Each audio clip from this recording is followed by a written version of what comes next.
عليكم متابعينا الكرام مشاهدينا الافاضل، حياكم الله اينما كنتم اينما وجدتم. وفي هذا الفيديو بحول الله تعالى سوف نتكلم عن فيزا دولة كوريا الجنوبية. دولة كوريا الجنوبية هي إحدى دول جنوب شرق آسيا، عندها حدود مع كوريا الشمالية، وهي دولة متقدمة ومتطورة، وهي قوة اقتصادية وقوة مالية، حتى أنها تتفوق على دول الاتحاد الأوروبي أو العديد من دول الاتحاد الأوروبي ومنطقة الشنغن. فمثلا الدخل في دولة كوريا الجنوبية يبدأ من 3000 أورو فما فوق، في حين أنه في بعض الدول الأوروبية وفي الكثير من الدول الأوروبية لا نجد هذا الدخل. فمثلا فرنسا يبدأ الدخل فيها من 1500 أورو. دولة كوريا الجنوبية تتفوق حتى على الدول الأوروبية من حيث الدخل.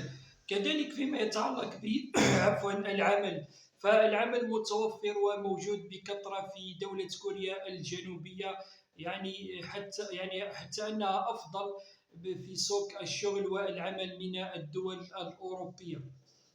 وبدون إطالة متابعينا الكرام مشاهدينا الأفاضل، سوف نتطرق إلى تأشيرة دولة كوريا الجنوبية بالنسبة للجزائريين. أولا نحتاج إلى شهادة الميلاد، شهادة السوابق العدلية، حجز فندقي مؤكد، وحجز مبدئي لتذكرة السفر بTLX، وكذلك التأمين الدولي على السفر. بالنسبة للموظفين فيضيفون شهادة العمل، كشف راتب ل3 أشهر الأخيرة، وحساب بنكي بالأورو، يديروا فيه 2000 أورو، وميزاجور كلاس. بالنسبة للتجار والحرفيين والفلاحين فيضيفون السجل التجاري وبطاقة الفلاح بالنسبة للفلاحين، وبطاقة الحرفي بالنسبة للحرفيين، ويضيفون معها كشف الحساب البنكي بالأورو.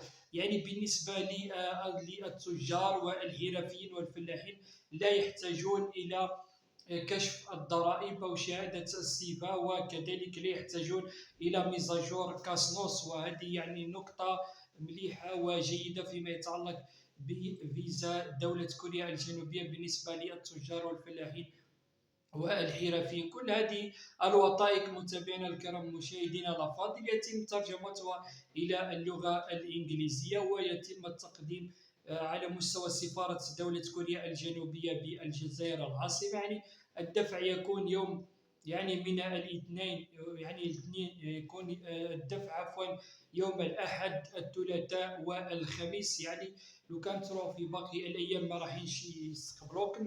الدفع يكون يوم الأحد، الثلاثاء والخميس، ويستحسن أنكم تروحوا في الفترة الصباحية، 9 صباحا تكونوا تماك وتدفعوا الملف وبكل سهولة. وكذلك أن فيزا كوريا الجنوبية ما تحتاج إلى موعد، حاليا حتى هذه اللحظة ما كانش موعد. تروح تدي الملف تاعك في أيام الدفع اللي قلناهم، الأحد، الثلاثاء والخميس، وتدفع بكل سهولة. مدة تتراوح بين من أسبوع إلى 15 يوم، والرد راح يكون إيجابي. راهم الفيزا راهي مليحة هذه الأيام، راهم يمدوا خوتي. وفي الأخير متابعينا الكرام مشاهدينا الأفاضل، لا تنسونا من فضل اشتراككم ومتابعتكم للقناة حتى نواصل ونفيدكم بالمزيد فيما يتعلق بالهجرة وملفات التأشيرة بالنسبة للجزائريين. وبالتوفيق للجميع خوتي، سلام.